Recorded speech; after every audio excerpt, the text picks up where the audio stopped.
अस्सलामुअलैकुम, बोल न्यूज़ में खुशामदीद। मैं हूं शर्जील अरशद और मैं हूं अफशीन कुरैशी। हेडलाइंस आपने जानी, बुलेटिन का आगाज करेंगे। पंजाब असम्बली ने हतके इज्जत बिल 2024 मंजूर कर लिया। ओपोजिशन की जानिब से पेश करदा तमाम तरामीम मुस्तरद कर दी गई। हतके इज्जत बिल का इतलाक प्रिंट, इलेक्ट्रॉनिक और सोशल मीडिया पर होगा। बिल के तहत झूठी और गैर हकीकी खबरों पर हतके इज्जत का केस हो सकेगा। बिल का YouTube, TikTok, Twitter, Facebook, Instagram के जरिए जाली खबरों पर भी इतलाक होगा। किसी शख्स की ज़ाती ज़िंदगी और अवामी मकाम को नुकसान पहुँचाने वाली खबरों पर कार्रवाई होगी। हत्तके इज़्ज़त मुकदमात के लिए खुसूसी ट्रिब्यूनल्स कायम होंगे जो 6 माह में फैसला करेंगे। हत्तके इज़्ज़त बिल के तहत 30 लाख रुपए का हर्जाना भी होगा। आईनी ओहदों पर शख्सियात के खिलाफ इल्ज़ाम की सूरत में हाई कोर्ट बेंच समाअत करेगा।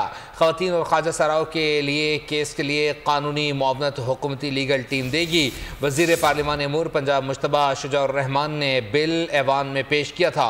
अपोजिशन ने हत्तके इज़्ज़त बिल को काला कानून करार दिया। अपोजिशन अरकान ने एहतजाजन बिल की कॉपियाँ भी फाड़ दी। सहाफ़ियों का पंजाब असम्बली की प्रेस गैलरी से वॉकआउट। सहाफ़ियों का असम्बली की सीढ़ियों पर एहतजाज। मुल्क गिर एहतजाज की कॉल भी दे दी। नए कानून से आज़ादी इज़हार राय पर कदगन लगेगा। ओपोजिशन लीडर अहमद खान भज्जर का हतके इज़्ज़त 2024 का बिल मंजूर होने पर रद्द अमल। कहते हैं हतके इज़्ज़त पर जजेस का पैनल हुकूमत पंजाब तश्कील देगी। रेंट के कानून का हतके इज़्ज़त कानून से मवाजना किया जा रहा है। लोगों के जो आज़ाद बात करने पे, तो उसी की सिलसिले में ये जो डेफेमेशन बिल है 224, तो ये आज वो इम्पोज कर रहे हैं। हम मुजम्मत करते हैं इस काले कानून की, जो कि ये ओवरनाइट बगैर किसी लेजिस्लेशन, वैलिड लेजिस्लेशन के किसी कमेटी में ये बिल ले नहीं हुआ। अब मीडिया के पास ये बिल ले नहीं हुआ, तो इसलिए ये काला कानून बनने जा रहा है। और इंशाअल्लाह ताला हम इसका आखिर वक्त तक मुकाबला करेंगे और हम मीडिया के साथ खड़े हैं, क्योंकि मीडिया ही मेन पिलर है इस वक्त। जो आज हुआ वो एक जमहूरी काम नहीं था। आज़ादी इजहार पर कोई कदगन बर्दाश्त नहीं की जाएगी। लाहौर प्रेस क्लब के सदर अरशद अंसारी की पंजाब असम्बली के अहाते में एहतजाज के दौरान गुफ्तगू। कहा काला कानून कबूल नहीं। हुकूमत को बिल की आड़ में सहाफ़ियों के हुकूक सल्ब करने का कोई हक नहीं। तो ऐवान में हुआ ये एक जमहूरी काम नहीं था। कवानीन पे कवानीन कैसे आप ला सकते हैं कि एक ही डंडे से सबको हाँक लिया जाए? तो ऐसा मुमकिन नहीं। ये कुछ जमहूरी बिल नहीं है। मैं समझता हूँ कि आज जो उन्होंने शाखून मारा सहाफ़ती बरादरी पर, आज़ादी सहाफ़त पर और आज़ादी इज़हार पर कोई कंप्रोमाइज नहीं किसी से। आप जितने मर्जी काले कवानीन बना लें, लेकिन ये कानून नहीं चलेगा। आज़ादी इज़हार पे, आज़ादी सहाफ़त पर कोई कतन बर्दाश्त नहीं करेंगे। आपके पास अब कोई वक्त नहीं है। आपने उस चीज को हाथ डाल दिया है जहाँ पे आपको नहीं आना चाहिए था। जाली असम्बली से सोशल मीडिया का गला घोंटने के कवानीन पास हो रहे हैं। फॉर्म 47 की पैदावार जाली हुकूमत को किसी सूरत कबूल नहीं करेंगे। पंजाब असम्बली के बिल पर हाफिज नईमुर रहमान का भी रद्द-ए-अमल आ गया। अमीर जमात इस्लामी ने हुकूमत के खिलाफ तहरीक का भी ऐलान कर दिया। कहा अवाम को दरपेश गंभीर मसाइल के हल के लिए मास मोबाइलाइजेशन की जाएगी। कहा रियासत के वसाइल पर काबिज हुक्मरान तबका याशों में मसरूफ है। आम आदमी की जिंदगी मुश्किल तरीन होती जा रही है। NA 148 भी फॉर्म 47 के तहत जीता गया। अपोजिशन लीडर उमर अयूब की मुल्तान इलेक्शन पर तनकीद। कहा बानी PTI ने हमेशा आइन की पासदारी की बात की। अली अमीन गंडापुर गवर्नर वाले मामले पर हक पर हैं। शिबली फराज बोले पंजाब में किसानों के साथ सौतेली माँ जैसा सलूक किया गया। मुल्तान का भी इलेक्शन हुआ, फॉर्म 47 फिर राइज हो गया। हकीकत जमीन पे कुछ और होती है। लोग वोट अपने दिल मर्जी से डालते हैं। फॉर्म 47 पे जाके वोट जो है वो चेंज किया जाता है और धांधली होती है। अली अमीन खान साहब बिल्कुल हक और सच के रास्ते पे हैं। अली अमीन खान साहब ने सिर्फ और सिर्फ अपना एक असूली मौक़िफ़ जो पेश किया है, अपनी आवाम के हकूक के बारे में उन्होंने बात की है और उन्होंने कोई बात नहीं की है। गवर्नर जो है वो अपने जो इख्तियार जो है महदूद, उससे तजावज़ करेगा तो वो ठीक बात नहीं है। हम लोग अपने चीफ मिनिस्टर अली अमीन खान साहब के साथ शाना बशाना खड़े हैं। पंजाब में जो उन्होंने किसानों के साथ जो सलूक किया है, इस तरह सौतीली माँ भी इस तरह का सलूक नहीं करती है। उधर की गंदम वहाँ पे सड़ रही है और पूरे पंजाब के किसानों को उन्होंने सड़क पे डाल दिया। ये पंजाब की खिदमत है। पाकिस्तान की नॉर्मलाइजेशन करनी है तो इमरान खान को रिहा करना होगा। इमरान खान को रिहा करके उनके साथ बातचीत करके पाकिस्तान को जमहूरी तरीके से आगे ले जाना ही पाकिस्तान का एक वाहिद हल है जिसकी तरफ हमें जाना है। District and session court Islamabad ने लॉन्ग मार्च तोड़फोड़ केस में शेख रशीद की बरीयत की दरख्वास्त पर फैसला महफूज कर लिया। शेख रशीद ने मीडिया से गुफ्तगू में कहा कि मुझे क्यों निकाला वाले बताएं, किसने निकाला, मैदान में आएं और अपना माल वापस लाएं। लावा पक चुका है, फटेगा तो बहुत नुकसान होगा ना, वो लाएं मैदान में, गरीब का ख्याल करें। जो भी जिसके पास है, जमहूरियत घेराव में है, जमहूरियत जो है शदीद मसाइल में है, गैर मकबूल हुकूमत है। इस हुकूमत की कोई ना सुन रहा है ना इनकी तरफ देख रहा है। IMF बजट ला रहा है, बजट के लिए मैं दरख्वास्त करूंगा कि 17 ग्रेड तक की तनख्वाह दुगनी कर दी जाए, वरना ये लावा फटेगा। शायर अहमद फरहाद की गुमशुदगी पर इस्लामाबाद हाई कोर्ट में समात जस्टिस मोहसिन अख्तर क्यानी ने सेक्रेटरी दिफा और सेक्रेटरी दाखिला को ज़ाती हैसियत में तलब कर लिया। रिमार्क्स दिए कि जब फैसला दूंगा तो फिर ये मामला गुमशुदगी से कहीं और चला जाएगा। मामला इतना आसान नहीं कि जब चाहें किसी का दरवाज़ा तोड़कर बंदा उठा लें। ये सिलसिला ख़त्म होना चाहिए। इस्तफसार किया कि मुल्क कानून के मुताबिक चलेगा या एजेंसीज़ के तरीके से। पहले कहते हैं बंदा हमारे पास है, फिर कहते हैं नहीं है। SSP ऑपरेशंस को हुक्म दिया कि कल सेक्टर कमांडर का बयान कलमबंद करके पेश करें। सेक्टर कमांडर कोई चांद पर नहीं रह रहा, उसकी हैसियत क्या है कि इसकी समाअत कल तक मुलतवी कर दी गई। वफाकी वज़ीर कानून आज़म नज़ीर तारड़ का कहना है वज़ीर आज़म फौजी अफसरान काबीना को अदालत में बुलाने का कहना मुनासिब नहीं। इन सब की अदालत तलबी की बात जज का मैंडेट ही नहीं। वज़ारत दिफा कह चुकी है कि अहमद फरहाद उनके पास नहीं। अगर अस्करी और दिफाई जिम्मेदारियां भी अदालतों ने निभानी हैं तो निज़ाम कैसे चलेगा। अहमद फरहाद केस में इस्लामाबाद हाई कोर्ट के रिमार्क्स तकलीफ दे हैं। हर इदारा अपने दायरे कार में रहकर काम करे। आज पाकिस्तान के जो सीनियर अफसरान हैं वो आके खड़े हों, वो सेटिस्फाई नहीं करेंगे तो फिर हम वज़ीर आज़म को यहाँ पे बिठाएंगे। अदालतों के मैंडेट नहीं है कि अदालती मामलात जो हैं वो अदालत के अंदर हल होते हैं, कानून के मुताबिक, आइन के मुताबिक हल होने हैं। आइन का आर्टिकल 248 जो है वो वज़ीर आज़म को और उनकी काबीना को, they are not suppose to any legal proceedings. Ahmad Farhad की गुमशुदगी के बाद मुकदमा इस्लामाबाद हाई कोर्ट में है। मुझे भी तकलीफ़ हुई है जिस तरह के रिमार्क्स रिपोर्ट हुए हैं। जो वजारत दफ़ा से रिपोर्ट आ रही है, उन्होंने उन्हें इन्फॉर्म किया है कि उन्होंने अपने मुतलका इदारों से पूछा है, वो कहते हैं कि वो हमारी तहवील में नहीं है। अब फ़ौज पाकिस्तान की बात रही तो उन्होंने अपने डोमेन में काम करना है। हर इदारा अपने दायरा कार में रह के काम करे। मुनसफ तो वैसे ही बहुत मुतहम्मल मिजाज होता है। ये सारे मामला तब तक ठीक चलेंगे जब हम सब ने तहम्मुल और बर्दाश्त के साथ अपने अपने ज़वाबित और कवायद के मुताबिक अपनी सरकारी ड्यूटी या आइनी और कानूनी ड्यूटी डिस्चार्ज करनी है।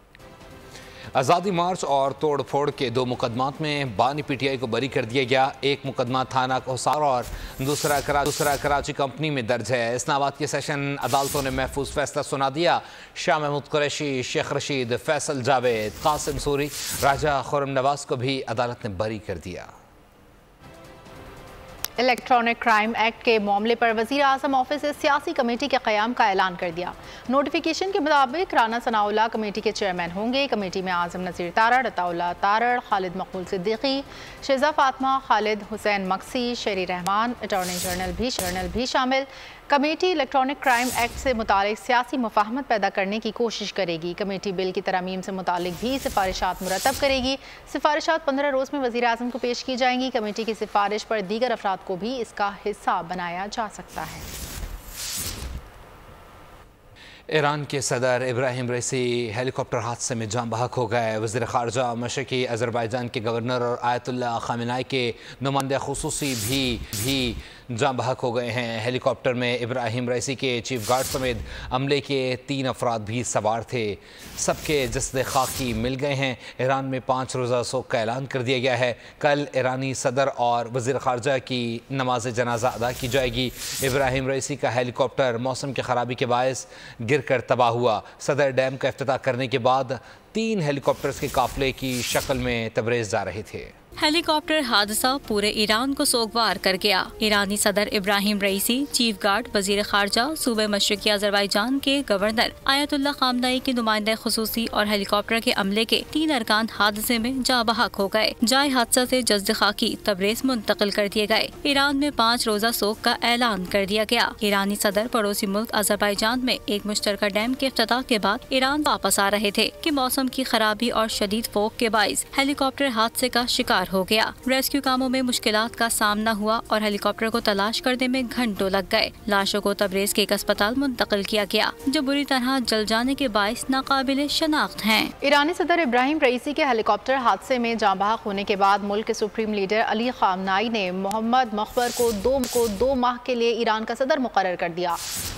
वक्ती सदर मोहम्मद मखबर को 50 दिनों में नए इंतखाबात कराना होंगे। अली बाकरी को अबूरी वजीर खारजा बनाया गया है। वज़ीर आज़म शहबाज शरीफ की ईरानी सफारत खाने आमद, ईरानी सदर ईरानी वज़ीर ख़ारजा की वफ़ात पर सफ़ीर से ताज़ियत का इजहार किया। वज़ीर आज़म ने कहा, ईरानी सदर और वज़ीर ख़ारजा की शहादत की खबर से गहरा सदमा और गम हुआ है। ईरानी सदर इब्राहिम रईसी शानदार आलिम और बसीरत रखने वाले रहनुमा थे। पाकिस्तान ने इब्राहिम रईसी जैसा मुखलिस और आला खुसूसियात का मालिक, भाइयों जैसा दोस्त खो दिया। गुज़िश्ता माह सदर इब्राहिम रईसी के दौरे पाकिस्तान ने हमारे ताल्लुकात को मज़ीद मजबूत और मुस्तहकम बनाया। अल्लाह ताला मरहुमीन को जन्नत में आला मकाम अता करे। इसराइल ने ईरानी हेलीकॉप्टर हादसे में मुलविस होने की तरदीद कर दी। इसराइली एहलकार ने गैर मुल्की मीडिया से गुफ्तगू में दावा किया है कि ईरानी सदर के हेलीकॉप्टर में हाथ नहीं। वे बताएं कि सरगोदा में दरिंदा सिफ्त शख्स 7 माह तक घरेलू मुलाजमा को ज्यादती का निशाना बनाता रहा है। दौरान ज्यादती वीडियो और तस्वीर भी बनाता रहा। मुतासरा लड़की ने कहा कि वीडियोज़ और तस्वीर सोशल मीडिया पर वायरल करने की धमकी देकर ज्यादती करता और तशद्दुद भी करता रहा है। मेडिकल रिपोर्ट में लड़की से ज्यादती साबित, ताहाल मुलजिम पुलिस की गिरफ्त में ना आ सका। पुलिस ने मुकदमा दर्ज करके गिरफ्तारी के लिए छापे मारना शुरू कर दिए। इस हवाले से मजीद बात करेंगे DPO सरगोदा असद एजाज से। असद एजाज साहब, बताइएगा इस वाक़े के हवाले से आप क्या कहेंगे? देखिए जी, सरगोदा शहर का एक इलाका है शाहपुर सर्कल, वहाँ का एक गाँव है जी झांवरी, वहाँ पे ये वाक़या पेश आया है। मुमताज झांवरी नामी शख्स से यहाँ पे ये औरत जो थी, जो खातून थी, वो मुलाजमा के तौर पे घर में काम कर रही थी, डोमेस्टिक हेल्प के तौर पे। तो उनके साथ ये अफसोसनाक वाक़या पेश आया है। हमारे पास जो खातून है, उसके वालिद साहब नज़ीर अहमद की मुद्दत में झावरी थाने में FIR दर्ज हो चुकी है।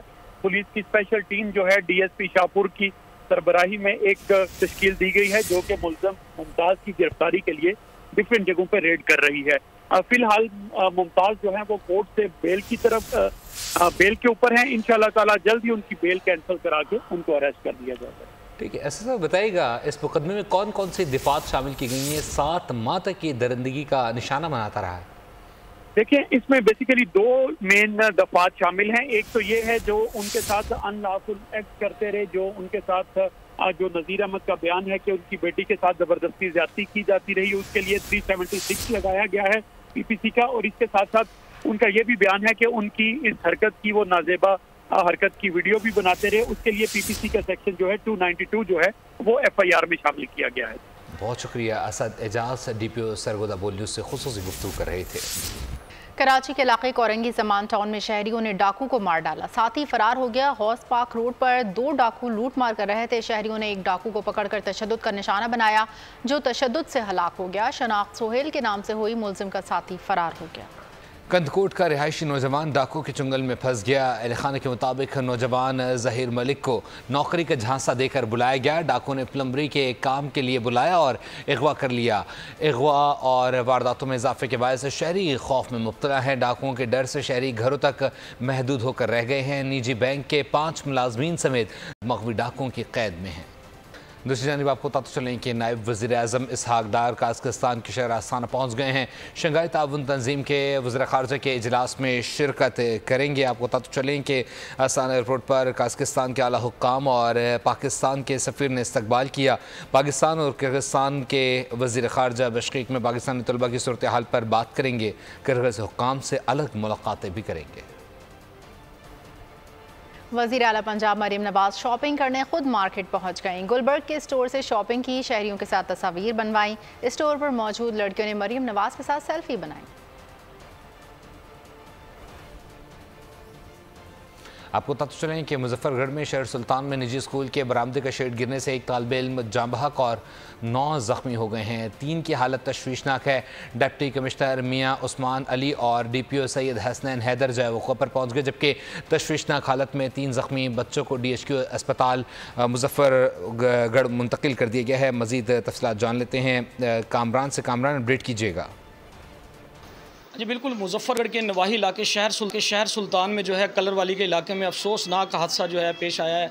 छत गिरने की वजह से जो है एक तालिबे इल्म जो है वो मौके पर जाँ बाक हो गया, जबकि 9 जो है वो ज़ख्मी हुए, जिसमें से 3 जो है मुजफ्फरगढ़ DHQ अस्पताल में जिन्हें शिफ्ट किया गया है।